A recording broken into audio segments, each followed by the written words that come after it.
Welcome to the Resilience series. I'm Stephanie Weaver, the author of the Migraine Relief Plan and the upcoming Migraine Relief Plan Cookbook. I'm interviewing a variety of people who are dealing with chronic conditions to talk about the concept of resilience while managing their illnesses. My guest today is Kayla McCain, who is a patient advocate representing the Vestibular Disorders Association.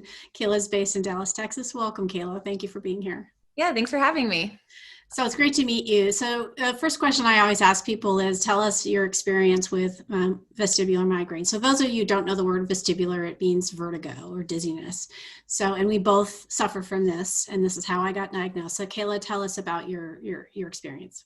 Yeah, so prior to even coming down with the symptoms of vestibular migraine, I would maybe get like your typical migraine that people think of, maybe I don't know, a few times a year. Wasn't really a big deal. I just didn't think about it. I'd have like kind of a bad headache, and that was that. But in the fall of 2016, I was dealing with a lot of stress. I was very busy at work. I work in public relations and marketing. I was in the process of launching a new product for a client. I was freelancing. I just had so much going on that I wasn't listening to my body. And I always tell this story that my husband and I were watching a scary movie on Halloween. And while we were watching that movie is when I started to feel like I was melting into the couch. And I always tell people this horror movie would turn into a horror for the rest of my life because of what I was going through. But anyway, I started feeling like I was melting into the couch, and I thought I was having a stroke. I was 27 years old thinking I was having a stroke. My heart was beating really fast. I couldn't see straight. The whole room was spinning. So I remember getting up, sitting on the couch and looking at my husband saying, do I need to go to the ER right now? Like something's not right. And he was like, you might just be having a panic attack. Maybe something set you off. Like you've been stressed out. So we kind of just was like, all right, just go to sleep. We'll see what happens. The next day I was driving to work and it felt like I had 3 glasses of wine. Mm-hmm.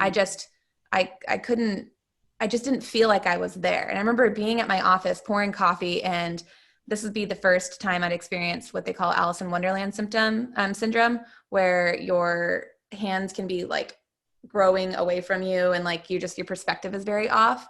And I remember pouring coffee thinking, my hands don't seem like my hands right now.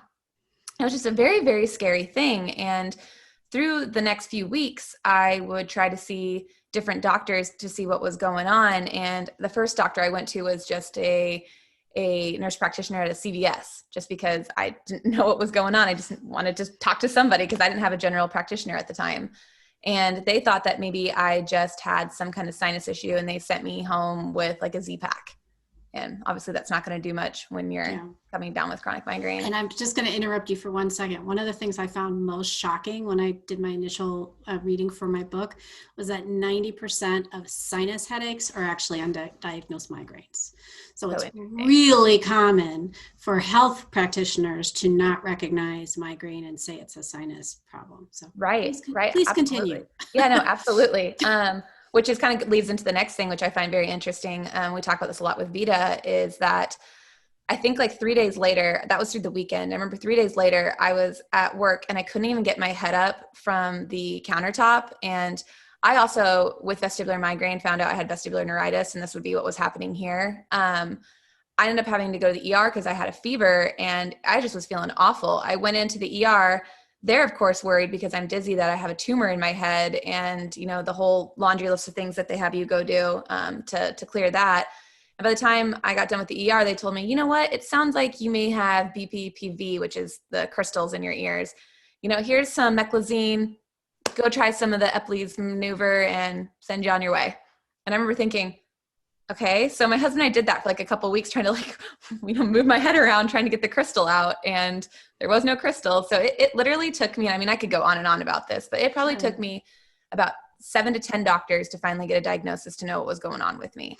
So I'm just going to interrupt. So BPPV is benign paroxysmal positional vertigo.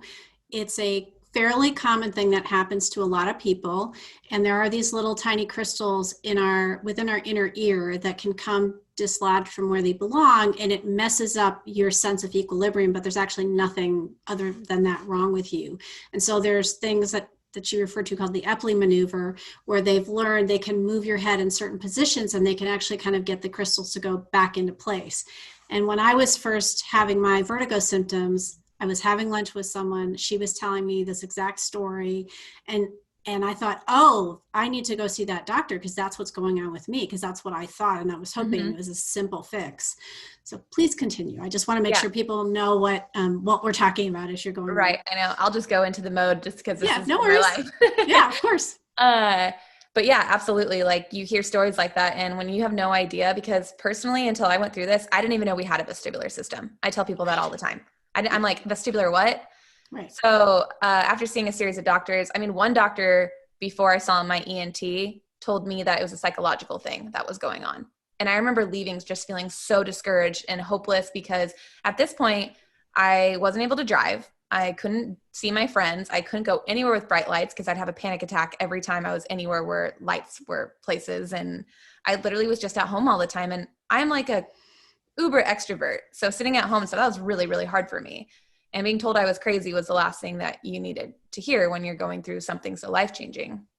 So then just going through finding different doctors and like doing research, I thought maybe it is an ear problem. So I found an ENT at the Dallas Ear Institute, went there, got all the different hearing tests that they do just to kind of discover what's going on with you. And finally, that's when I got my first actual MRI. And the results came back and I had white matter in my frontal lobe that indicated that I must be suffering from some kind of chronic migraine. So then they told me I had vestibular migraine. And with that, that's when I was like, I'm sorry, this whole thing I've been going through is migraine? Like, because there's a stigma behind it. You think that it's just a headache, everyone always says, and it's not just a headache. There are so many different things, as you know, that you suffer from with dealing with chronic migraine. And I was having this every single day in the beginning. This wasn't like, oh, I have a migraine, I can't come to work today. You know, this was happening to me consistently. So after I saw the ENT, they tried a different couple of medications with me and I had horrible reactions to them. I first tried amitriptyline and my hair was falling out. It caused more panic for me, which I think my doctor said is not a very common symptom. So if someone's trying that, you know, who follows you, don't freak out about that. That was just a personal thing for me. Then they tried putting me on beta blockers, but I have asthma. So I had a horrible reaction to that. And all through this time is when I found my neurologist, Dr. Bay at UT Southwestern, and he specializes in vestibular migraine. And since seeing him, it's just been life-changing for me. So I would say from the time that happened in October, I didn't get my full treatment plan onto the road where I'm at today. It took me through the spring of 2017. So it took about 6 or 7 months till I finally figured out this is what I'm going to do to move forward. And that really truly came from being my own advocate for my health. I wasn't just going to say, oh, okay, this doctor gave me this diagnosis. That's just what I'm going to do now. It was, I need to find what works for me and I need to find something that can help me learn to live this new normal that I have. Right. And I had a similar experience where the first person was an ENT and he was perfectly fine, competent doctor. But my husband actually had to do the online research because I couldn't look at a screen at the time. But I said, is there somebody in San Diego who's an expert in this dizziness thing? And so, he's like, oh yeah, there's this guy, the dizzy doctor. I was like, okay, let's go see him. And it is really hard when you're feeling as horrible as we were both feeling to have the energy to advocate for yourself or to not take in someone saying it's a mental health issue. And there's no stigma around mental health issues. I've dealt with depression. I've had plenty of therapy, but it's very unhelpful when you actually have a physical condition for someone to minimize it or say, well, and that goes back to women being discounted and not taken seriously, and it's hysterical and all that. Right. I mean, there's just a lot that even really good healthcare providers have biases that they're maybe not aware of. Okay, so let's talk about, what do you want people who deal with vestibular migraine to know about resilience from your experience? I think that when you are first, and I see this all the time just because I advocate and I try to raise awareness on my social media, so I'm always reaching out to people, but I think when you first get diagnosed or experiencing these symptoms, it's so easy to want to be in this like dark hole that I was talking about. It's so easy to want to sit at home and be sad and mourn your old life. Like you are faced with something that's so completely different than what you were experiencing prior to this diagnosis that you kind of just don't know how to function. I mean, I always say this, especially with Vita, you really don't realize that you're taking for granted your balance until it's taken away from you. I just never realized that you should just be happy that you can walk in a straight line and not run into the walls, when you're walking down the hallway or at the grocery store. And I think that in the beginning, you can have that time to kind of mourn that, but you can get to a new normal. I like to tell people that because I went through this for 3 or 4 months where I was in a pretty dark hole. I was pretty depressed. And like you said, that I think depression and anxiety goes hand in hand with chronic migraine as it is. It's so life-changing. It's a scary thing that's happening to you, but there are things that you can do to take care of yourself. And that's what I did. I mean, I never, ever prioritized self-care until I got sick. As I talked about in the beginning, I was such a workhorse and focused on my career and, just doing the things I needed to do to get ahead, that listening to my body was the last thing that I did. And I feel like, getting sick with vestibular migraine, I was able to take a step back, realize what's important, and kind of reflect on what my new road and journey was going to be like. And honestly, that came through getting a counselor. I sought help because I knew I wasn't able to do this alone, and I knew that I needed someone to help me shift my mindset. So that said, I ended up quitting my job to work from home to find conditions that worked for me. I'm very light sensitive. That's why I am always wearing migraine glasses. I talk about them all the time in my migraine shields that I wear. But that was a huge thing for me. This was honestly, wearing migraine glasses was the first step for me personally to get my life back. I remember my husband bought me a pair of gamer glasses off of Amazon. And I remember that was what got me. Put mine on too. Here we go. There you go. That was the first step that got me back out to like a grocery store to get out where I could handle light. And then when I realized that there were things out there that maybe weren't just medication, which I was having a horrible reaction to, is when I thought, oh, there are ways that I can get back out and start living my life. And migraine glasses were the first. I read the Heal Your Headache book by Dr. Schultz, and that I made changes there. For me personally, I got off birth control because that was affecting my head. I made changes. I did the Heal Your Headache diet and realized, I had a couple triggers. I'm not as food sensitive as others, but I know that there's so many people in this community that are affected by the different things that are in your foods and things that you consume, as you know. Mm-hmm. So yeah, for me, it was just changing the way that I was doing things. I started going to yoga more. I started doing meditation, things I never did before, or ever made time for. And like I said, and then within quitting my job, I work in marketing and PR. So I'm lucky that I was able to find the option to freelance. And so I was able to work from home, and I was able to build my business the way that I have. And especially during COVID, it's worked out too, because now everyone does it. So, right.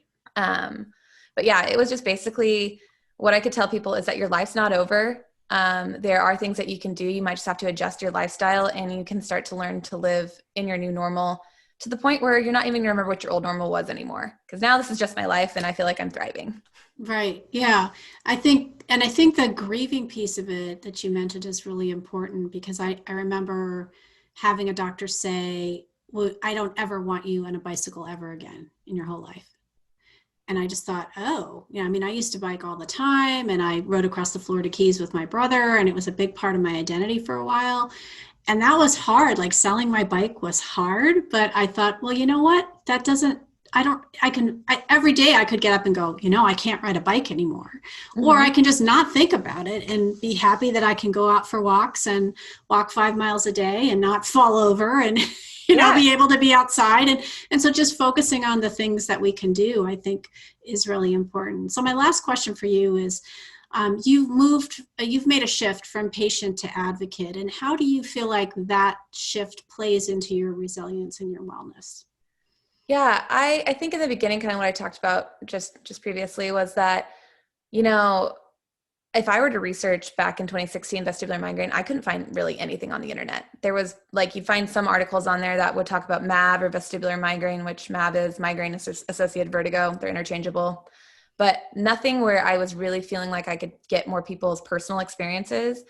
And I'm a writer by nature. So to me, or a storyteller by nature. And to me, it was a chance to be able to reach other people. My purpose, I felt like getting this diagnosis was to help others and let them know that they're not alone, that there are things that you can do that will help you start feeling like your best self, like learn to deal with it, ways to communicate with your friends and family, because we have an invisible illness. People don't, it's not, my arm's not broken. People can't see that something's wrong with me, even if I'm feeling awful. You know, like, truth be told, I still have a level of dizziness every single day because I have some damage to my vestibular nerve.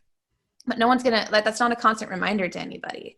So for me, blogging about it and just talking about my experience, I hope are ways that people can take those articles and just share them for their loved one, to their loved ones, because some people don't have the ability, especially when you're feeling how you're feeling with the brain fog and stuff, to write that stuff down. So I just turned into an advocate because I was tired of there not being enough information on the internet, and I wanted to reach other people who were feeling how I did in the beginning and just let them know that they're not alone. There's a community behind them, and there are a lot of resources out there that can help you. That's great.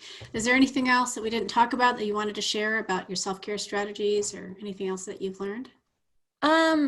I think that just for me, what I like to tell people is that, and we talked about this, you know, obviously when you're going through a chronic illness, and especially in the beginning, it's really hard to be an advocate for yourself. But if you can, just don't give up. Don't let someone tell you that you're crazy. Don't let someone tell you that, you know, here's a couple medications, just go on your way. Like, if you don't feel like you're getting the kind of help that you need and the treatment plan that you need, just don't give up on yourself. There are so many resources out there. There are doctors out there who can help you figure out what's best for you. And on that journey, you're going to discover a lot about yourself too. That's great. Thank you. Kayla, thank you again for being here today and sharing your story. Please visit truekaylaisms.com to learn more about her work and follow her blog and follow her on social media. Check out other episodes of the Resilience series on Facebook Watch, IGTV, and YouTube. And you can follow me at SWeaverMPH to learn more about the upcoming book, The Migraine Relief Plan Cookbook, which is due out from Surrey Books in spring 2022. Thanks again for watching. Bye, everyone.